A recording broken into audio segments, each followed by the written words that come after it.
Bentrovati a tutti. Questa settimana PDE, Social Club e Fazi ci portano sulle strade dell'America, ci portano a un gran libro di esordio, a un romanzo di esordio strepitosamente denso e strepitosamente ricco. Stiamo parlando di Amatissimi, uscito qualche giorno fa appunto da Fazi, opera di una giovane scrittrice americana, Cara Wall, che finora si era cimentata solo con racconti, ma che al primo colpo ci regala un romanzo davvero di grande maturità narrativa.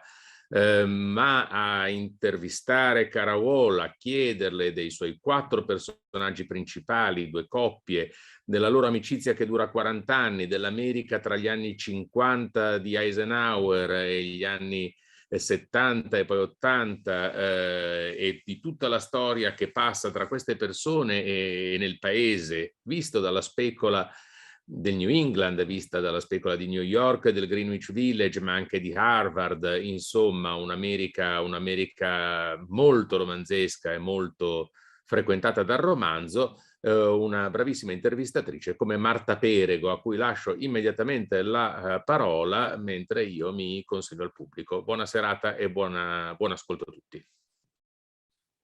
Bentrovati a tutti, io sono molto contenta di essere qui con Cara Wall. Hi Cara, how are you? Very well, thank you. Che è l'autrice di questo romanzo che è appena stato tradotto in Italia da Fazi Editore, che si intitola Amatissimi, un romanzo che mi ha assolutamente coinvolta e appassionata. È una storia che contiene tante storie, è una storia di 2 matrimoni, ma è una storia anche di 2 amicizie, un'amicizia maschile e anche un incontro femminile. È un romanzo che racconta quanto la storia con la S maiuscola, la storia degli Stati Uniti, entra poi nella vita delle singole persone. È un romanzo che affronta tantissimi temi, dicevamo l'amore, l'amicizia, affronta il tema della religione, il tutto si svolge in un luogo bellissimo che poi è il Greenwich Village di New York tra gli anni 50 e gli anni 70. È un libro che ha avuto un grandissimo successo negli Stati Uniti, che è stato salutato benissimo dalla critica e dal pubblico, adesso arriva finalmente anche in Italia. Ecco, iniziamo qua da qui, Cara. Che effetto ti fa che il tuo romanzo, che poi è il tuo primo romanzo, insomma il tuo esordio, anche se è straordinario, infatti quando ho detto no, caspita, è un esordio incredibile, arrivi insomma nel nostro paese, in Italia. It's so exciting. I love Italy. I lived there for a few months in college a Firenze. And my next book is actually set mostly in Italy. So it's a place that's dear to my heart. I'm so grateful to Fazi. I love the Italian cover. So I'm hoping that it's a big success there, but I'm really happy it's gone across the ocean. Yeah. Bene, non vediamo l'ora, siamo molto contenti. Dicevi insomma della copertina che è molto bella, eccola qua, e racconta effettivamente insomma anche un po' queste coppie, questi matrimoni. Raccontiamo un po' chi sono questi personaggi. Ecco, il romanzo ruota intorno a 4 figure. Da una parte abbiamo Charles che si sposa, che conosce e incontra Lily. Dall'altra parte c'è la coppia formata da James e Nan. Sia Charles che James sono ministri della Chiesa presbiteriana, che si incontreranno poi a un certo punto negli anni 60 quando vengono chiamati al Greenwich Village. Accanto a loro ci sono poi queste meravigliose mogli. C'è Lily, che è questa ragazza, devo dire, di cui mi sono particolarmente affezionata, che arriva dal Missouri, che si innamora follemente di Charles, che è un uomo che viene insomma da una famiglia di studiosi di Boston, che a un certo punto però sente la chiamata e nel momento in cui capisce il suo destino incontra anche Lily, che ha questa caratteristica insomma che invece rifiuta, rigetta, no? La fede, ed è una coppia molto interessante da questo punto di vista. Dall'altra parte l'altra coppia è formata invece da James e Nan. James viene da una famiglia invece molto più popolare di Chicago, anche lui è votato insomma alla Chiesa e alla religione, insomma fare il ministro della Chiesa, però per ragioni perché fondamentalmente vuole cambiare il mondo, vuole rendere il mondo un posto migliore, e sulla sua strada a un certo punto, sempre all'università, sempre a Chicago, incontrerà Nan, che anche lei è figlia di un ministro della Chiesa e che abbraccerà differentemente insomma da Lily la missione del marito. Iniziamo un po' da questi personaggi, ecco, da dove sono nati. Leggevo insomma nelle tue interviste che in realtà le figure di Charles e James non sono realmente esistite, ma ti sei ispirata a due figure che hanno fatto parte della tua vita. Well, the men especially are based on two ministers I had growing up in my church. So I grew up in basically this church that's in the book. We changed the name, but it's on the same corner in the same part of New York. And we did have two co-ministers when I was growing up. And that's not usual. That's not a usual thing in churches at all. There's usually a head pastor, an associate pastor, but these two men were always equals throughout my entire life. So these are not biographical, these are not historical people. I mean, I've changed their entire life stories, I've changed their marriages, I've changed everything, but the idea of the book came from my childhood, and these two wonderful men who were, by the time I was growing up, late in their careers, very august, very serious, but also they were very good friends with my family. So I knew them just as men and people who smoked their pipes after dinner and sang songs around the dinner table and all of that kind of stuff. So I very much had a sense of the way they were in front of the congregation and then the way they were outside of church. Marta, I think it's interesting you gravitate toward Lily, because one of the funny things that happened, or unexpected things that happened, is that readers tend to choose Team Nan or Team Lily. They love Lily or they hate her, or they very, very strong reactions to both women. So I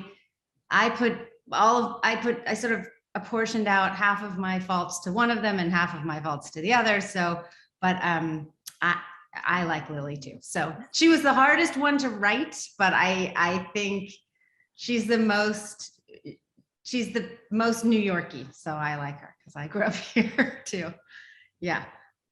Bene, sono molto contenta. Sono molto contenta anche di sentire che è la più, the most New Yorky, hai detto, no? Insomma, la più newyorkese, perché effettivamente Lily è questa ragazza che ha questa insomma, esperienza anche molto traumatica di vita, insomma, viene da una famiglia dove a un certo punto i genitori scompaiono, lei muoiono insomma, tragicamente in un incidente, lei a un certo punto vuole scappare insomma, dalla sua vita di provincia, va a studiare a Boston, qui conosce Charles, con Charles poi andrà a vivere prima a Londra, poi a un certo punto New York comparirà nella sua vita. Effettivamente insomma è molto bello questo scontro insomma, che c'è all'inizio tra queste due donne, perché sia James che Charles vengono chiamati al Greenwich Village, dove c'è una sola canonica per due ministri della Chiesa, e quindi la grossa domanda che si fanno i due mariti è chissà chi si prenderà questa canonica. E se da una parte insomma Nan forse un po' non gliene frega neanche niente di essere arrivata a New York,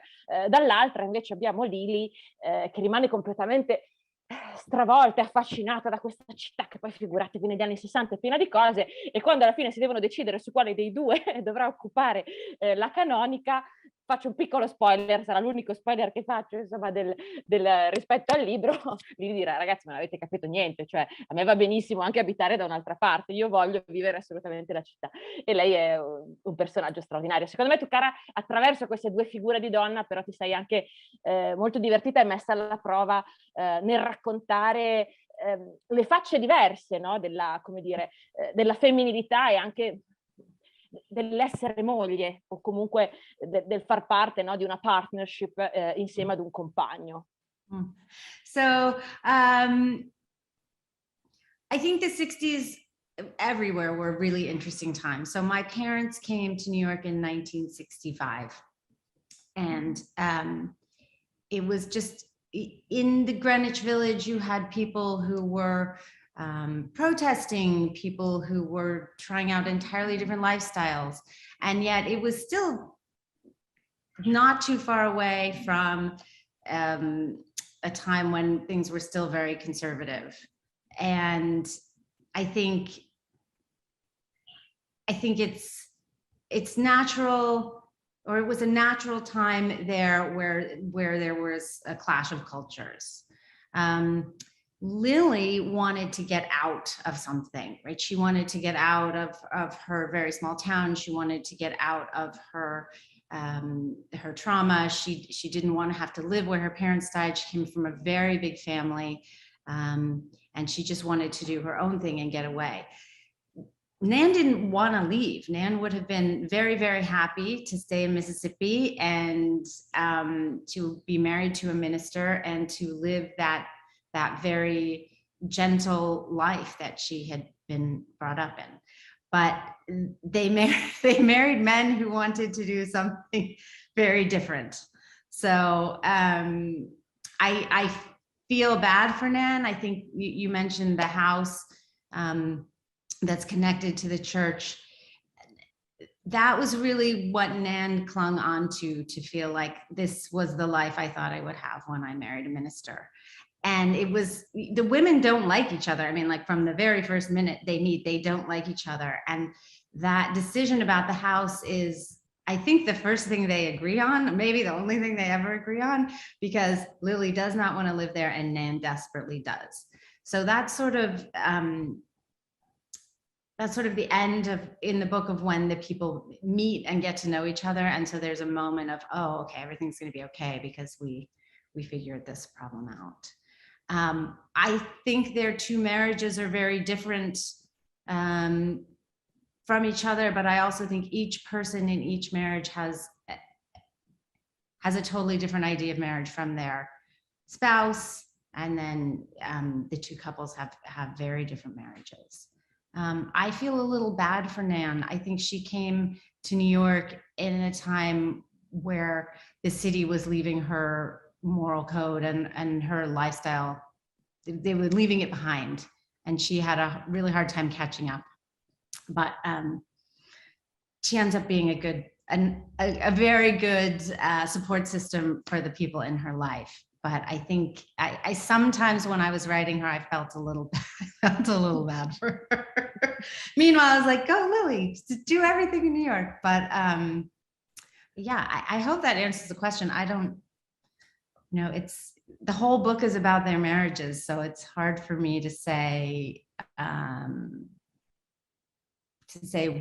which is better or which was easier, which was harder.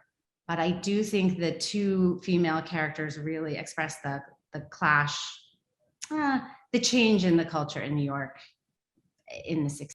Sì, non credo che ci sia un meglio o un peggio, c'è forse un modo diverso, come le persone sono diverse, insomma, no? Perché poi la cosa bella è che in fondo entrambe ricercano la loro felicità, sia Lily che Nan. Poi tutti i tuoi personaggi in realtà cercano la loro felicità anche, no? Nelle dinamiche che poi mettono in piedi. And I think both husbands are incredibly supportive of their wives.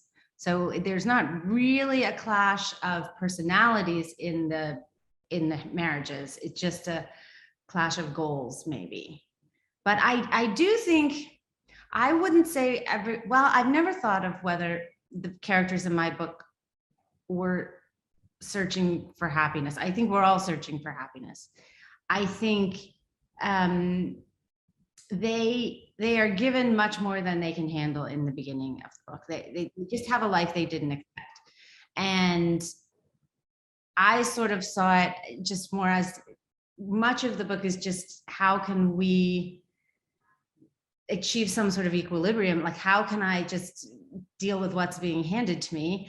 And what I was really, really interested in writing this book is just, how do we create relationships with each other?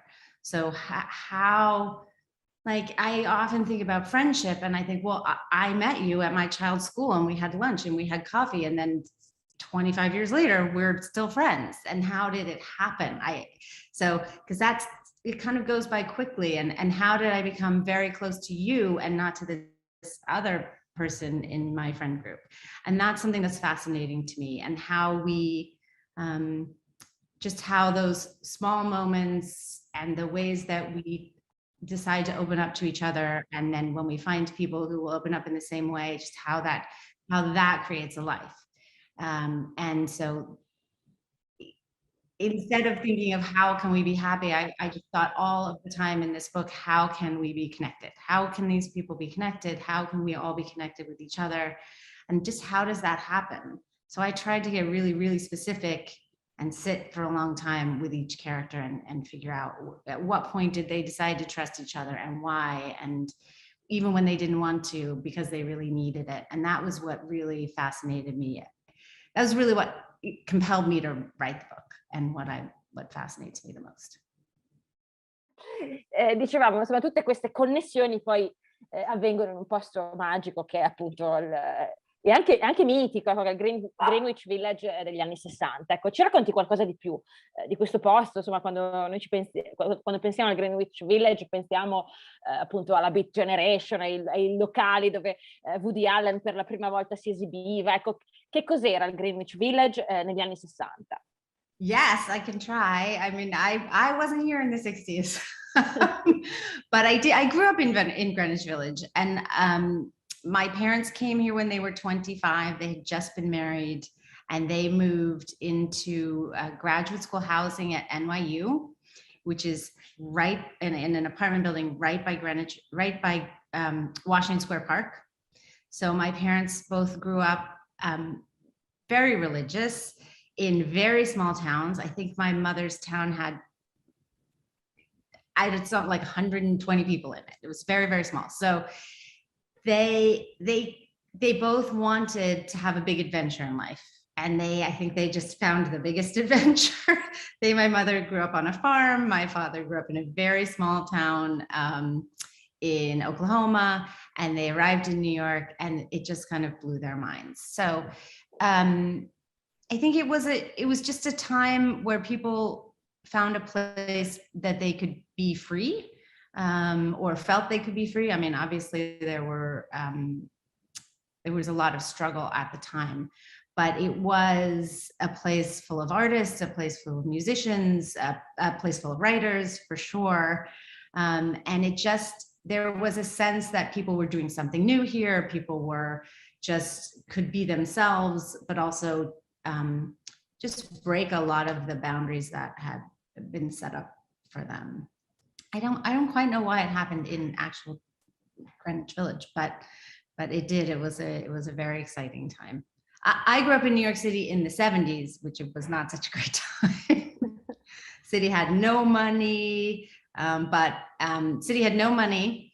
My parents kept getting notices from my school that there wouldn't be art, there wouldn't be music, and then they got a message said there wouldn't be recess. You know, recess, like, I don't know what that is in Italian, where you go outside and you play during the middle of the school, like, okay. And they were like, oh my gosh, we should move, but they never did, because they loved it. They just love the energy of here. And I'm still here. I'm sitting in Greenwich Village right now. Oh, so wow. It's a hard place to live. Yeah. So I live across the street from my old school. I did not go very far. I went very far away and then I came back. It's irresistible. Your roots, where are your roots? Insomma, sono le tue radici, è difficile staccarsi dalle radici, ecco. Però insomma, diciamo che appunto dicevi che questo romanzo è un romanzo sulle connessioni, sulle relazioni, ma è un romanzo dove il ruolo, ecco, della fede, della religione è centrale, perché poi insomma al centro abbiamo questi due uomini che sono James e Charles, che sono molto amici, che entrambi, no, vivono il loro lavoro come una missione, ma lo vivono forse soprattutto poi nel centro del romanzo, lo si capisce da punti di vista differenti, no? Charles ha un approccio, possiamo dire così, più culturale nei confronti della fede, della religione, e James è sicuramente un approccio, no, anche più sociale. A un certo punto chiama le femministe addirittura a fare un sermone in chiesa. Insomma, ci sono dei momenti anche molto importanti, perché poi insomma gli anni 70 sono periodi anche di rivendicazioni sociali di un certo tipo. Ecco, come mai per te era così importante affrontare il tema della fede, della religione, no? Tanto da aver messo una chiesa e due ministri della chiesa al centro del tuo romanzo? I don't think I set out to write about faith and religion in my book. So I know that sounds crazy, because I was reading a different book that was about two marriages. And I finished the book and I thought, wow, that was a lovely book. And it would have been so amazing if it had been about something deeper as well as the two marriages. And then these four characters just jumped into my head. And so the whole first draft was really just about their marriages. It was about 100 pages long. And then I thought, oh, they're ministers. I guess I'm gonna have to think about that. It's something that fascinates me very much. I have done a lot of research into a lot of different religions. And I think rather than it being a religious book, I think about it as being a very philosophical book. So I think of it as just being about the philosophy of caring, of how to be who you want to be, of who we should be in the world. It was interesting to write about religion because I didn't want it to be about one religion. And I spent a lot of time thinking about it. So if you read it, God is never gendered. There was one, in the very first edition, there was one mention of God as he, but I spent a lot of time making sure that was not in there.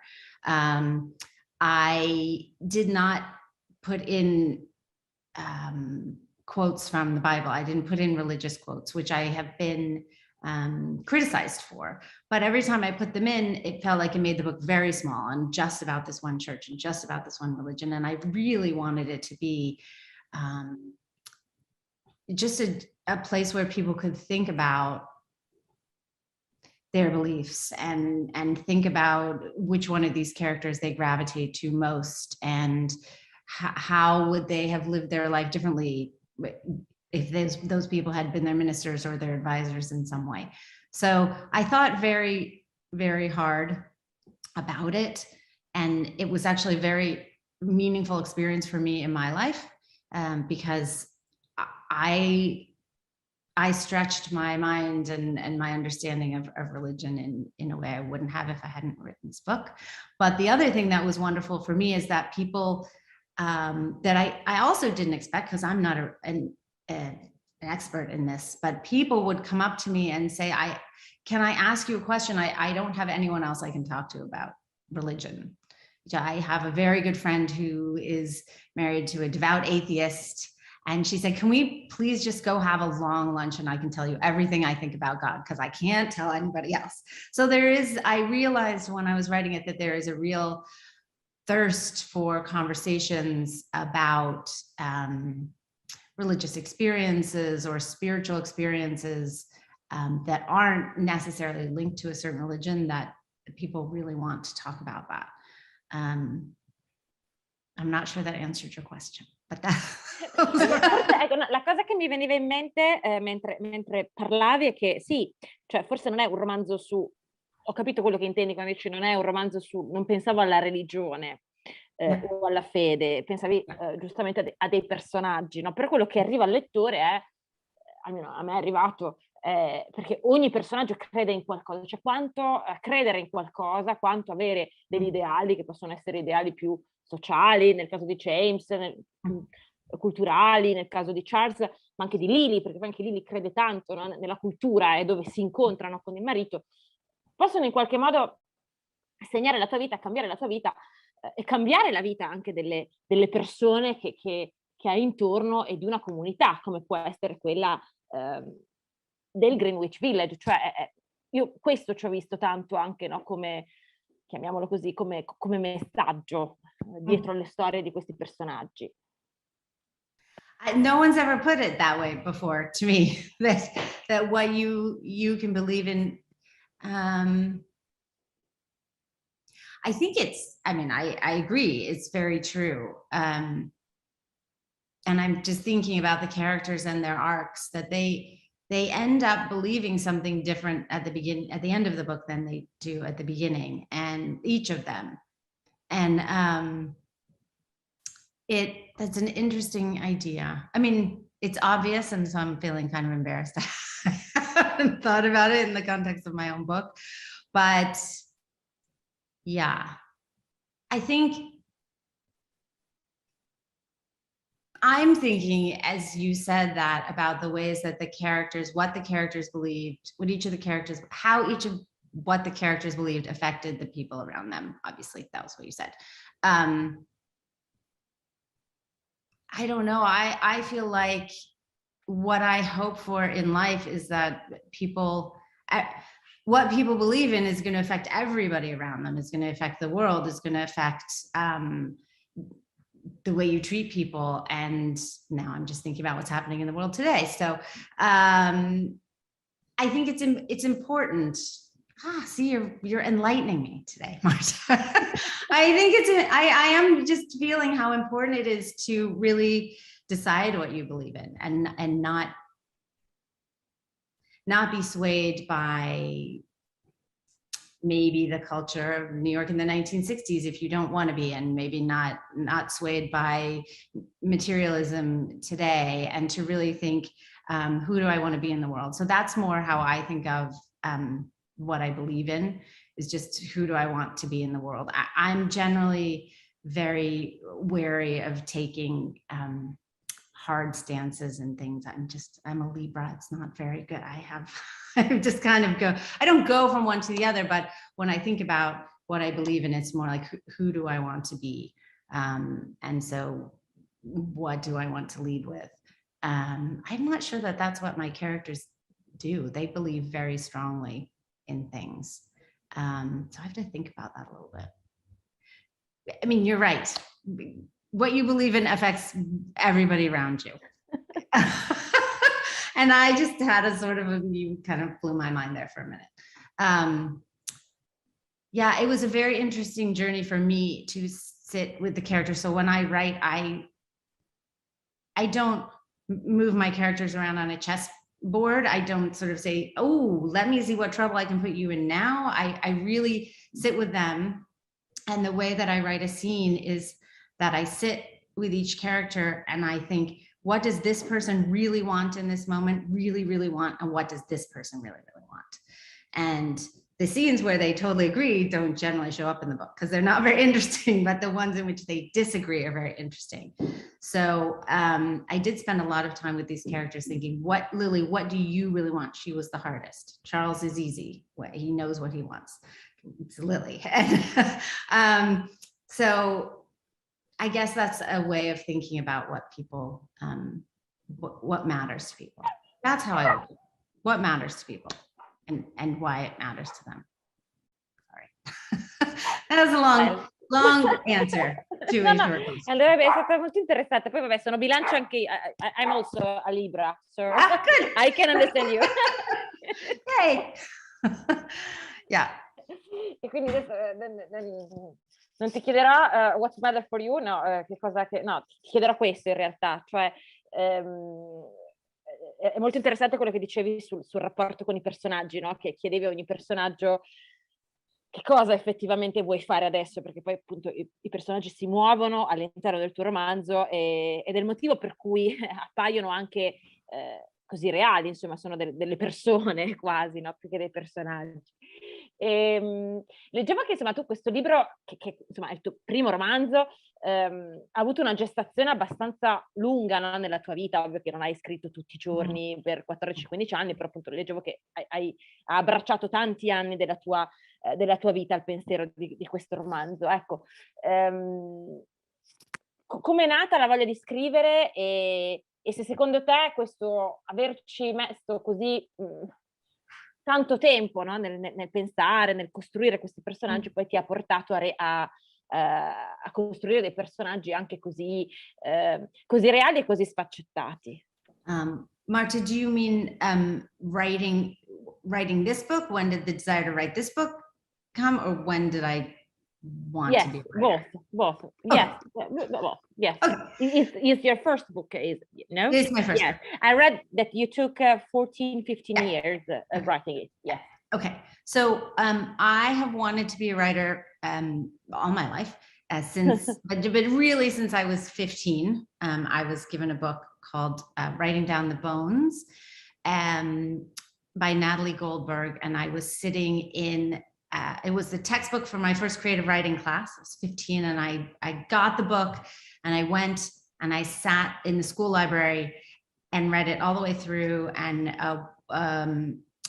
one of my classmates walked by and she said, "That is such a weird name for a book." And I was like, what are you talking about? This is the most inspiring name for a book I've ever read. So that at that moment, I knew that not everybody in the world wanted to be a writer, and that it was something different.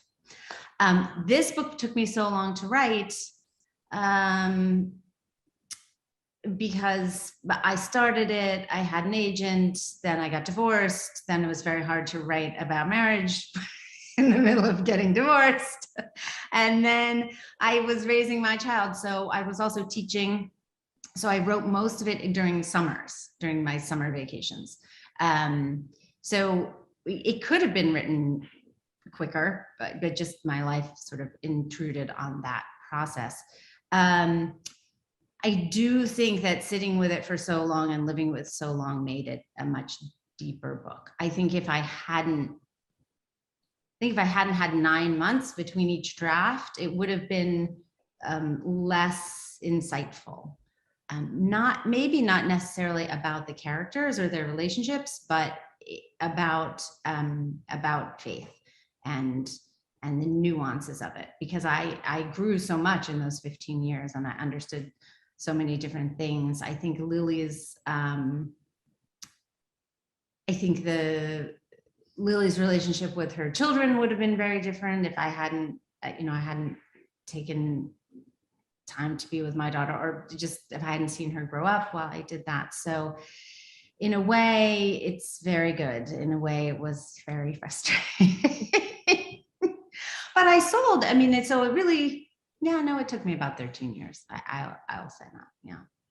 But part of it was actually a very small part of it was part of my application to graduate school, which was 1996. So that was the first little germ of it. But it did. I had a lot of time to think about it. When I say I sit and figure out what my characters want, I went to acting school at some point, and so that's a very it's a way you create improv, and it's not funny improv, but more serious improv. Is that one person is in a room and is doing something very important to them, and then another person knocks on the door and has something that's very important to them that they need the first person to help them with. And that's how I'm not good at drama, so I just use that to create drama. Yeah. Invece le ultimissime domande difficilissime, perché ovviamente leggendo il tuo romanzo non si può non pensare al matrimonio, poi insomma c'è il tema anche della genitorialità, poi soprattutto nella terza parte, no, del romanzo. E, tu racconti insomma degli amori di lunga durata, 2 matrimoni insomma che durano molto tempo, e racconti della volontà insomma di in qualche modo superare le difficoltà. Ci saranno anche delle difficoltà legate ai figli, soprattutto nella terza parte del romanzo, no? E rimanere fedeli ad una promessa. Il romanzo in italiano si intitola Amatissimi, nel titolo originale è The Dearly Beloved, e quindi la domanda che ti faccio è: che cosa c'entra l'amore col matrimonio? Scrivendo questo romanzo, che cosa hai capito? Quale deve essere il rapporto tra queste due cose? Well, first of all, I love that the Italian book is called Amatissimi. That's what I was hoping it was going to get translated to.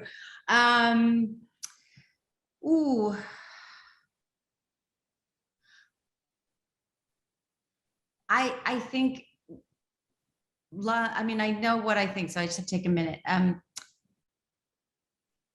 think there's being in love, and there's love, and then there's commitment, and all of them tie into one another. And you need the memories of falling in love to help you find your commitment, and then your commitment ties back into feeling in love and being in love. And I think then that makes a relationship. I don't think it necessarily needs to be a marriage. It just makes a relationship. So at some points you're going to be fabulously in love with your partner, and at some points you're just going to be deeply in love with your partner because you're going through something terrible and you're looking at someone who has agreed to go through that with you. And then there are times when you want to do something different. You were both you're wanting different things at the same time. And then that's when you have to sort of have a meeting with yourself and say, you know, am I committing or am I not committing? Or how much am I committing? How much do you need me to commit right now? How much can you let me do my own thing right now? And so I just think it's sort of it's like an infinity sign from one into the other, and hopefully you have exciting love and then hard commitment, and then they just cross through sort of deep love all the time. That's my hope for everybody. Bello, difficilissimo da realizzare, ma molto bello. Dicevi, Cara, grazie, è stata una bellissima chiacchiera. Dicevi prima che insomma il tuo nuovo romanzo è ambientato in parte in Italia, non so se ci vuoi raccontare qualcosa. Yes, thank you. I am writing a very different book, but it's still an ensemble piece with many characters. And it's it has two settings and two time periods. So one is in New York in the 1990s, where a painting is found on the steps of the Metropolitan Museum of Art. And a researcher sets out to find out what the painting is, where it came from, etc. And then we have the story of the painting, which is a medieval painting, but we started story in World War II, the very end of World War II, and who found it, who copies it, somebody copies it, and we trace its entire history in order to find out about a certain woman who at some point has the painting. So wow. The past story is set, a big part of it is set in Capri, some of it is set in Rome, it ends up set in London, but the present story is really just in New York as the people are really researching it. Yeah.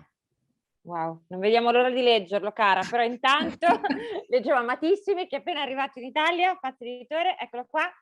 Thank you very much. It was, thank you. It was lovely to talk to you. Lovely. Grazie. Lovely. Grazie mille, è stato un grandissimo piacere chiacchierare con te e a presto. Grazie a tutti. Thank you so much. Grazie. Beh, un grande romanzo che parla di rapporti, di relazioni, di amicizia, appunto, e questa sera sembra essere nata un'amicizia perché la conversazione tra Cara Wall e Marta Perego è stato quanto di più amichevole abbiamo visto sullo schermo di PDE Social Club. Adesso vi resta solo di andare a scoprire direttamente, a toccare con mano la bontà della prosa di Cara Wall in Amatissimi, che ricordo pubblicato da Fazi Editore. Per quel che ci riguarda, ci rivediamo settimana prossima su PDE Social Club. Buona serata a tutti.